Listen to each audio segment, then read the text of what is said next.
Good morning, everybody. Today I'm talking about Holi ಹುಣ್ಣಿಮೆ. ನಿನ್ನೆ ಹುಣ್ಣಿಮೆ ದಿನ ಇತ್ತು. ಸೊ ಹೋಳಿ ಹುಣ್ಣಿಮೆ ಇತ್ತು. ಸೊ ಇದ್ರ ಸಲುವಾಗಿ ನಾನು ಏನೇನು ಮ್ಯಾನಿಫೆಸ್ಟೇಷನ್ ನಾನು ಮೆಂಟಲಿ ಮಾಡಿಕೊಂಡೆ ಅಂತ ಹೇಳಕ್ಕೆ ಇಷ್ಟಪಡ್ತೀನಿ. ನಿನ್ನೆ ಫುಲ್ ಮೂನ್ ಇತ್ತು.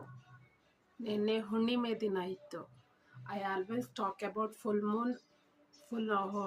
Moon manifestation. Full Moon is for releasing, new Moon is for manifesting. ನಿನ್ನೆ ನಾನು ಮೋಸ್ಟ್ ಪವರ್ಫುಲ್ ಟೆಕ್ನಿಕ್ಸ್ನ ಯೂಸ್ ಮಾಡಿದೆ. ಸೊ ನನ್ನ ಜೊತೆ ನಾನು ಕೂತ್ಕೊಂಡು ಮಾತಾಡಿದೆ. ಏನೇನು ಕೇಳಿದೆ ನನ್ನ ಮನಸ್ಸನ್ನ. ನನ್ನ ಜೊತೆ ನಾನು ಕೂತ್ಕೊಂಡು ಮಾತಾಡಿಕೊಂಡೆ. ನನ್ನ ಸೆಲ್ಫ್ ನಾನು ಕೇಳಿಕೊಂಡೆ. ಹೇಗಿದೆಯಾ ನೀನು? ಏನಾದರೂ ಬ್ಲಾಕೇಜಸ್ ಇದೆಯಾ? ನಿನ್ನ ರಿಲೇಷನ್ಶಿಪ್ ಗುಡ್ ಇದೆಯಾ? ಆದರೆ ನಿನ್ನ ರಿಲೇಷನ್ಶಿಪ್ಪಲ್ಲಿ ಸ್ಟ್ರಾಂಗ್ನೆಸ್ ಇದೆಯಾ ಅಂತ ಕೇಳಿಕೊಂಡೆ. ನಾನು ಏನಾದರೂ ಚೇಂಜಸ್ ವೆಲ್ಕಮ್ ಮಾಡ್ಬೋದಾ? ಸೊ ನಿನ್ಗೇನಾದರೂ ಚೈಲ್ಡ್ಹುಡ್ ಟ್ರಾಮಾಸ್ ಅಂದರೆ ಮೆಂಟಲ್ ಪ್ರೆಷರ್ಸ್ ಏನಾದರೂ ಇದೆಯಾ ಅಂತ ನಾನು ಸೆಲ್ಫ್ ಕೌನ್ಸಿಲಿಂಗ್ ಮಾಡಿಕೊಂಡೆ. ಬ್ಲಾಕೇಜಸ್ ಇದೆಯಾ? Are still you have anxious attachment lifestyle ಏನಾದರೂ ಇದೆಯಾ? ಆರ್ ಅವಾಯ್ಡೆಂಟ್ ಅಟ್ಯಾಚ್ಮೆಂಟ್ಸ್ ಏನಾದರೂ ಇದೆಯಾ? ಅದರಿಂದ ಸಫರಿಂಗ್ಸ್ ಏನಾದರೂ ಇದೆಯಾ? ಇದೆಲ್ಲ ಕ್ವಶನ್ಸು ನಾನು ನನ್ನ ಮನಸ್ಸಿಗೆ ಕೇಳ್ಕೊಳ್ಳೋಕ್ಕೆ ಸ್ಟಾರ್ಟ್ ಮಾಡಿದೆ.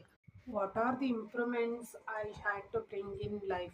What are the changes I have to let go in my life? Who are the people I have to forgive in my life? I started doing this technique.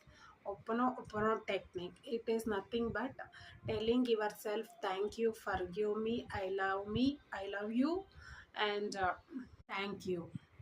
I am I am cool. I am obedient.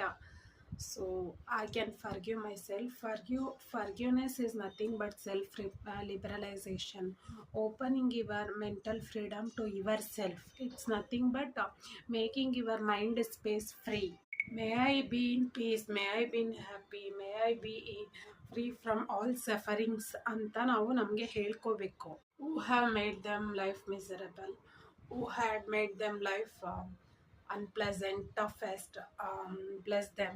May you be forgiven, may you be humble, may you be so thankful,